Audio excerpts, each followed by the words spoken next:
Is to country music, a tried and true topic with a built-in national audience. But it's long been true that flying saucers aren't just for tabloids anymore. Here's NBC's Tom Brokaw on the subject in 1979. This is an unidentified flying object, an UFO, photographed by an Australian television film crew shot out of an airplane window as they flew over New Zealand earlier this week. The pilot of the plane said he spotted it at about 20 miles, and then it began to turn with him as he changed course at 10 miles, and then it circled above and below the plane, making definite movements until it disappeared. Well, closer home, reports of UFO sightings have been sweeping Italy since shortly before Christmas. From Sicily in the south to Milan in the north, photographers have been snapping away at the skies to come up with pictures like these, objects that seem at least to defy normal explanation. Well, it's raised a lot more speculation about just what is going on out there, and among others who have been following this very carefully this morning is a man who has his home in Evanston, Illinois. He is Dr. J. Allen Hynek, Professor Emeritus of Astronomy at Northwestern University. He has been talking with UFO researchers around the world because that's part of his job. He's the director of the UFO Center in Evanston, Illinois. Can you tell us what they're saying, the experts in New Zealand, first of all, about what was spotted down there? Well, we need much more data on that. It's a grand mix-up at the moment.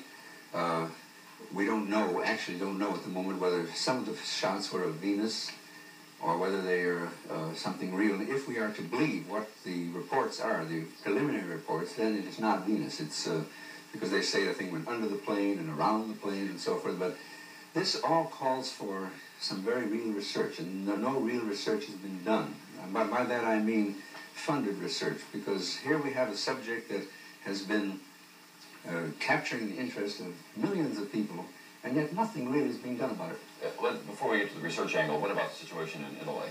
Oh, that is really wild. I was talking to Florence just yesterday, and last Saturday in Pizzaro, a huge object was reported to have landed right smack in the middle of an army barracks, and it hovered about 2 meters above the ground, and they tell me it cooked the ground underneath it now.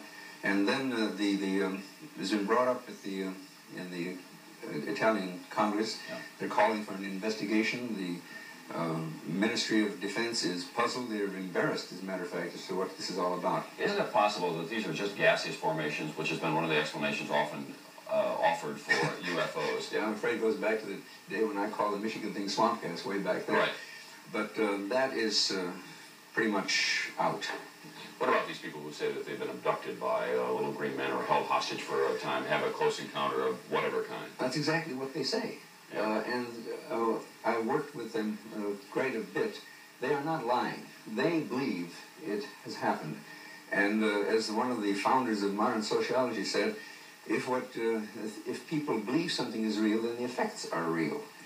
Well, what do we do about these most recent sightings and all of the sightings? We have an international body formed with cooperation on the parts of lots of governments funding a research program of some kind. That's what should be done. The subject came up in the United Nations recently. We have reports from 133 different countries.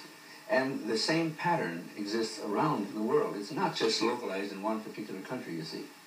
The rise in interest in UFOs over the past half-century has coincided with an increase in general mistrust of the government. And whatever the government says about UFOs, it only seems to make things worse.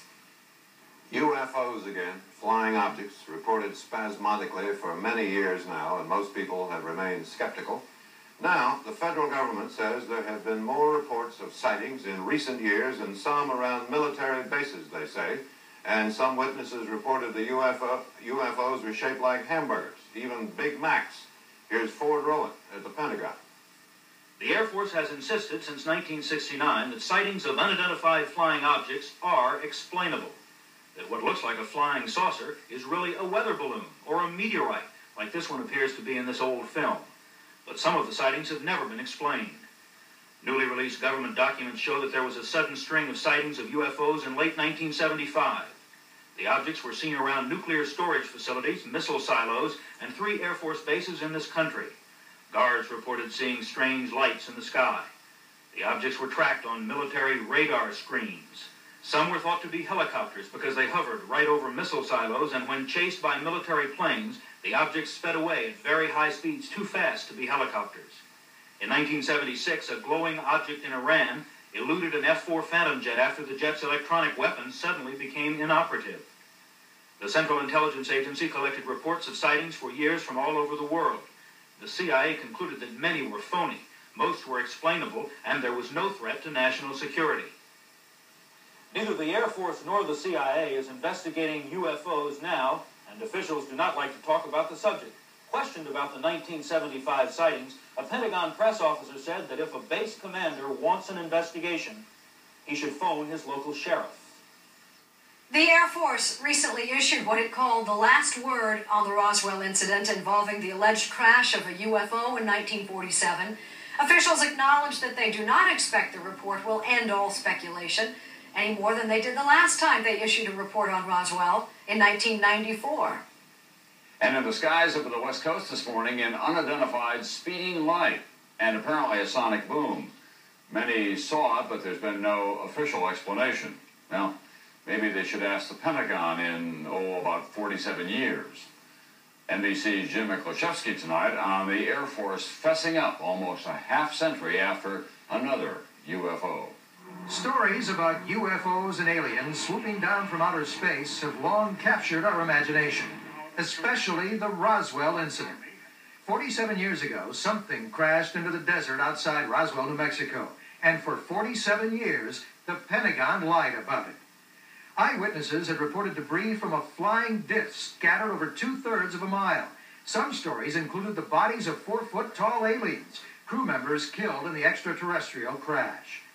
The Pentagon denied it was a UFO and claimed the debris came from a military weather balloon. But the Air Force now says it wasn't a weather balloon after all, but a top-secret balloon to spy on the Soviets. That would appear to explain all the Pentagon's secrecy, right? Wrong. Oh my God. This thing was big. As depicted in a recent movie, several witnesses claim the military forced them to change their stories and hide the evidence. Walter Haut was an airman in Roswell at the time, and now runs a UFO museum. I think that their comments are simply another cover-up. Some UFO buffs believe the military covered it up to protect against public panic because they couldn't explain it. Perhaps alien and non-human, something not made by any power on this earth. The government contends most UFO sightings can be explained, but out of the thousands reported over the years, 1 out of 10 remains a mystery. As for Roswell, the case is not closed. The General Accounting Office will release its own report soon. The decision rests with you. Jim McLashevsky, NBC News, Washington. The alien of the 1950s movie The Day the Earth Stood Still was a handsome humanoid who ordered Earthlings to behave or else. These days, aliens are portrayed as goofy incompetents on TV sitcoms or hostile, repulsive creatures bent on destruction in movies such as Independence Day. Is this progress? The decision rests with you. That's time and again for now. Thanks for joining us. I'm Jane Pauley, and we're history.